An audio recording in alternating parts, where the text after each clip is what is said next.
Hello, everybody. Welcome to Center on the Hill. This is Kirsten Puskar. I'm a dietitian and diabetes educator.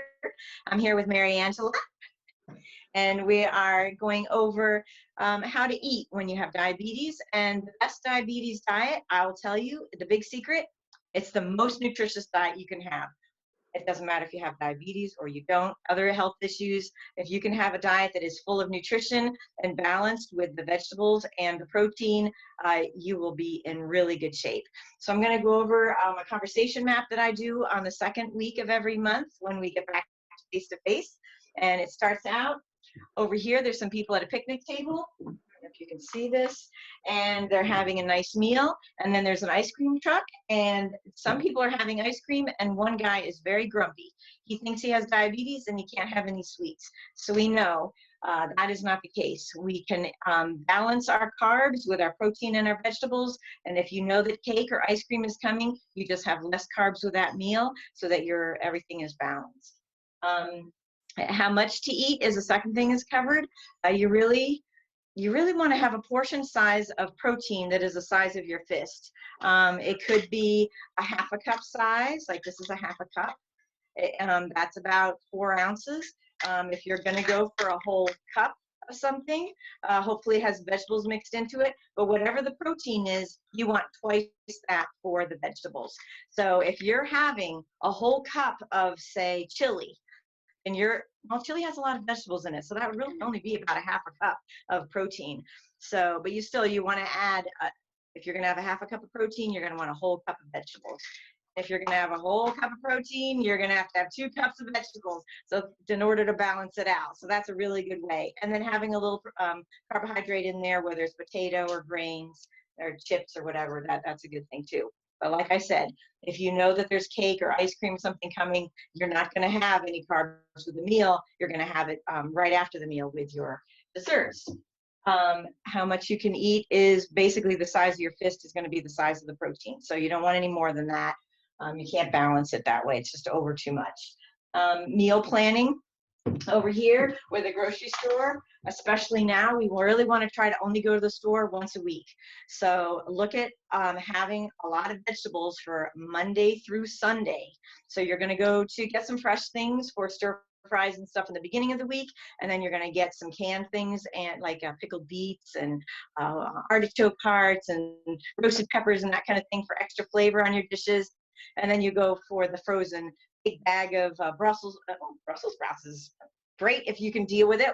You know, a couple times a month is lovely, but the frozen broccoli, the mix of the green beans and the carrots and the cauliflower, broccoli and cauliflower, all those things in the frozen section.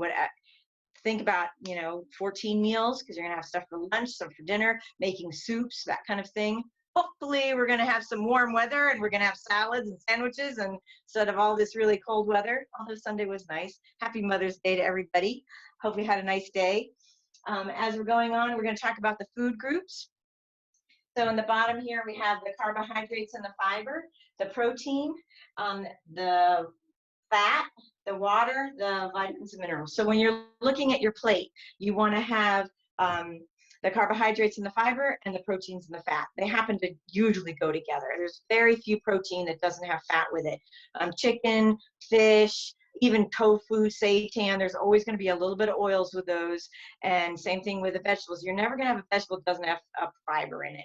So whether you're having broccoli or lettuce, all of these things, they have the carbohydrate and the fiber. That's going to be the plants.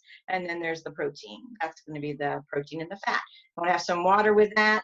Over here, they have vitamins and minerals. That's going to be in with the plants. You do get some minerals with animal meat, but generally all the nutrition is coming from the plants. Whether it's, like I said, lettuce has a lot of nutrition in it. Everyone thinks, oh, it's only 10 calories. Well, it has a lot of phytonutrients and a lot of other nutrients too. So I stay away from the romaine. It has just been recalled way too many times. But spinach is great, the baby greens, iceberg lettuce, really crunchy, lovely that. And then there's the green head of lettuce and the red head of lettuce. They're about the same price and the same texture as a romaine lettuce, but they're done in smaller farms, more local. We just don't have them as recalled as much. So the plants are going to have the phytonutrients and the fiber and the minerals. Always have some water. If you don't care for water, sparkling water is fine. That's going to be in the water aisle, not the soda aisle. And herbal teas, coffee, those are all the same thing as water. It's the sugar that you put into it. So I say non-sweetened, that's like the best. Let's see, as we go around here, they have over here the starches and the fruits and the milks and the vegetables and the meats and the fats and the sweets. This is like your choice in the grocery store. So you have to put these choices into categories. So the plant category could be a lot of them. Here we have meat. That can be, of course, the teriyaki marinated baked tofu. They have barbecue tofu, smoked tofu. That's going to be a protein, like a meat. There's the seitan, the chorizo seitan, which tastes like chorizo sausage, a little spicy. They have the traditional seitan. That is, seitan is wheat gluten, and it tastes like ground turkey. And then there's the tempeh. Tempeh is a whole bunch of soybeans that are pressed into a cake and fermented and smoked. It's called fake and bacon, and it's quite good with roasted vegetables. So yes, you have some lean meat. Maybe it's grass-fed beef. Maybe it's some salmon, some chicken or some turkey. I like chicken thighs. They have a lot more iron and things in them than the breast, and more moisture, and you don't have to marinate it with so many sugars and that kind of thing. So fats and sweets, they show pizza and donuts. Pizza can be healthy if you're going to go with a vegetarian pizza. You're going to have, maybe you have some chicken sausage or some kind of barbecue chicken on there, maybe some ham, but then you have lots of vegetables.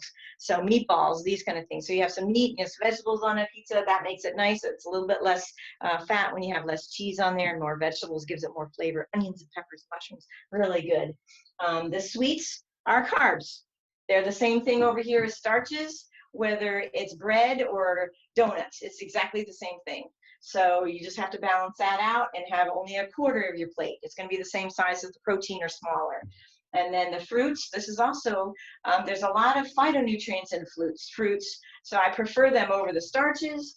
But again, fruit is a nice dessert. It's a nice thing in the afternoon, maybe with some nuts to balance out the protein and the sweet. Milk.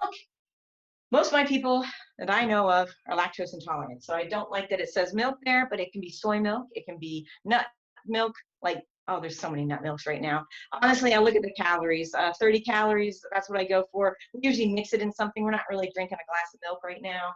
So Fairlife is regular milk that's been greatly filtered.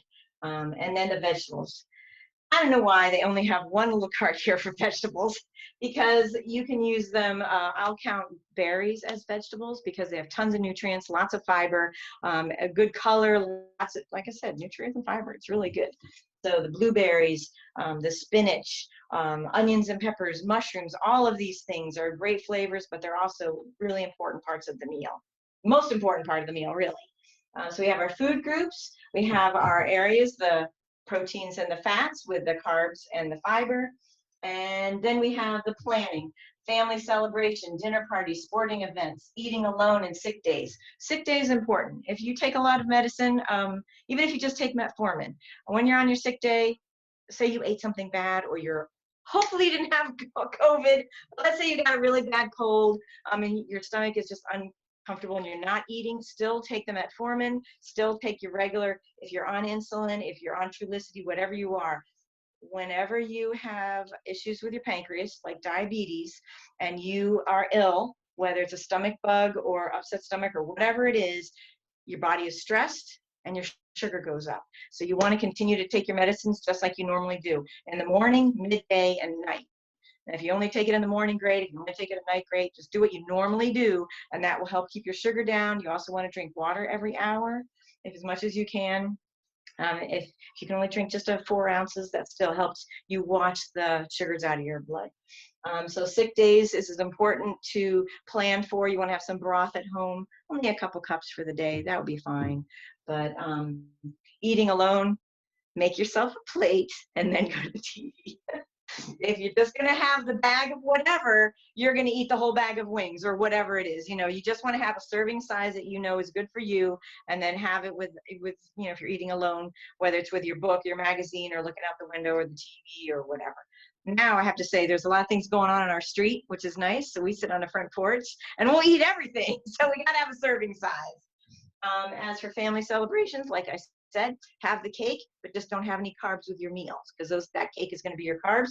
And make sure your cake is no bigger than the protein that you had. If you just had a hamburger and no bun, then that's about the size of cake you're going to have, volume-wise. Same thing with dinner parties. If you know that your friends aren't on the health kick that you are for extra nutrition, bring something that you know is really healthy. I gave you a couple recipes back at the end of April, I think it was. There's a bean dip that I know is really popular. Sporting events, you will not find good food there. Eat before you go. Maybe just look for the plants wherever you see red sauce, wherever you see, salads. They're not going to have that kind of thing, but they might have some roasted cauliflower, barbecue, whatever. That could be good. The best thing is to eat before. Enjoy your time there. If you're going to have a little snack, then that's fine. Then have dinner afterwards too. Mary Angela, do you have any questions? I do. Thanks. So this is great. I am really wondering, I mean, because, we all like to indulge, and I particularly love kind of greasy foods like hamburgers, and you talked about pizza, so I know to look for the veggie heavy pizza, but like I like to, there's a great pub around the corner, and their specialty is, burgers and beer. And so I'm really wondering where alcohol and kind of greasier foods like that fit into this window. They absolutely fit in. So I always go by the 70-30 rule. If you're going to do mostly meats and proteins and whole grains for 5 days out of the week, 2 days out of the week, if you kind of fall off the wagon, perfectly healthy and fine, and that's good for your body, because it's good to rev it back up. As for the greasier foods, just know that if you are on insulin or something that's a timed medicine where you count your carbs, and then you give your medicine for how many carbs you're going to eat, like what you would do it with insulin, the fat is going to delay it greatly. It could be as much as 2 or 3 hours after you eat the meal. So normally your sugar would go up within a half an hour of eating. Now, if it's going to be a greasy meal, it could even be pasta with pesto. Pesto has a lot of olive oil. That also delays it. And like I said, it could delay it up to 3 hours. So only give yourself a little bit of insulin, see how you feel. And once you start seeing your blood sugar go up, you could give yourself something 2 hours later, but if you wanted to see, and it is only 3 hours later, watch out. Everybody's a little bit different with how they digest fats, but fat really does delay how your sugar goes up. And alcohol, 1 cup, 1 serving of alcohol a day, most women can take. We have enough enzyme in our body that we can digest it. Men have 3 times that much. So they can even go I would not go 3 cups a day, 3 servings a day of alcohol for men. That is really going to mess them up. But 2 servings a day for men, whether it's 12-ounce beer, whether it's a 6-ounce wine, or whether if it's a shot of liquor with whatever mixer you have, whether it's seltzer, soda, that kind of thing. The mixers usually have a lot of carbohydrates in it, but the alcohol is what they've found. It raises our blood sugar because it stresses our body, because it is absorbed like a toxin. So we have this enzyme in our body called alcohol dehydrogenase. And like I said, women have less of it than men. And the women will have, if you have 2 drinks, your body feels like it's on attack, and it raises the blood sugar. So I have something here. I got to click that off. I'm sorry. But basically, yeah, so watch out for alcohol because it will increase your blood sugar. Definitely have a meal first. If you're walking into a club or something and they hand you a champagne right off the bat, try to get something with protein and fat in it, whether it's cheese or some chicken or, whatever you can see. Even if it's going to be bread, that's fine, but it's better if you can get something with protein and fat. Then your body works on that, and the alcohol kind of goes through your system instead of being absorbed from your stomach right away. What else do we have? Timing. There's a little clock down here when to eat. Waking up in the morning. A lot of people don't have breakfast. Hopefully they don't have diabetes, because when you wake up, you haven't gone 8 or 10 hours without eating, maybe longer, depending on what time you had dinner. And then you wake up in the morning and you start getting into, your thing, you're busy. Then it hits you. Oh my gosh, I'm starving. First of all, you might be thirsty. But second of all, it stresses your body and it raises your blood sugar. So people who don't eat breakfast in the morning by 11 o'clock, a few hours after they wake up, their blood sugar is very high. It's best if you wake up, maybe your blood sugar is a little high, maybe it's not, it doesn't really matter. You have some breakfast, it will lower it. First it goes up and then it comes down below when you woke up. And that way it keeps it low for the rest of the day. So it's really important to eat something within 2 hours of waking up and having something midday. Some people wake up at 11. So their midday is like 3. That's great. And dinner is like 7 or 8. Wonderful. Have something a few hours before you go to bed. If you eat an hour before you go to bed, that little sphincter that separates your esophagus from your stomach is really got to be tight, and it doesn't always work that way, and you end up with GERD. So try to eat within, give yourself 3 or 4 hours before you go to bed. If you're going to go to bed at 11, finish eating by 7. That's a good idea. Another great way to eat is at 7 a.m. through 7 p.m. 12-hour days. 12 hours you eat, 12 hours you don't eat. Or if you're hungry after dinner, you might be thirsty. Have a couple bottles of water. But like I said, if you can have a nice hearty breakfast and a nice hearty lunch, so much so that it almost ruin your dinner, and you have a light dinner, you try to get most of your fluids. You're drinking 8 ounces of fluids. You try to get 5 cups in, 5 cups in before dinner. You should be fine with the 3 cups, with dinner and stuff, and then you won't have to wake up in the middle of the night. But the best thing is carbs want more carbs. So if you want to avoid snacking at night, have very few carbs with your dinner. Look at having more of a vegetable dish. Have your protein and your carbs for breakfast and lunch. And then have a light dinner, drink lots of water during the day, have some dinner after, have some, sparkling water, whatever after dinner. And you should not be hungry. That's the key. You want to be comfortable. So a lot about food, but keeping it balanced. Try to get yourself some measuring cups so that you can see what a quarter cup is a serving for nuts for the day. It's 200 calories.